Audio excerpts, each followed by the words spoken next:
Hello everyone, I'm Neha Goyal and my subject's name is Childhood and Growing Up.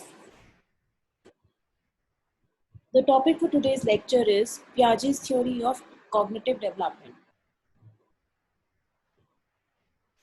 Jean Piaget was a Swiss developmental psychologist and philosopher. He was the first psychologist who made in 1936 a systematic study of cognitive development. This theory is a comprehensive theory about the nature and development of human intelligence. According to him, children are born with a very basic mental structure on which all subsequent learning and knowledge are based. Piaget considered intellectual development as a qualitative change rather than a quantitative process. According to him, interaction with one's physical and social environment is essential for cognitive development. He said that experimenting and manipulating physical objects is the main way that children learn.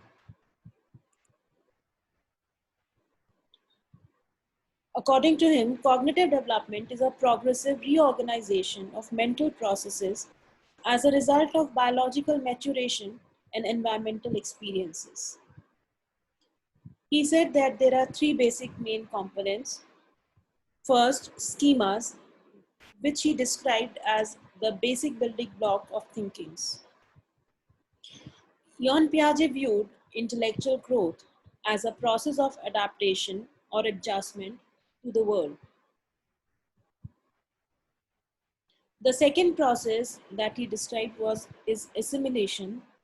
Assimilation takes place when people use their existing schemas to make sense of events in their world or to understand new knowledge.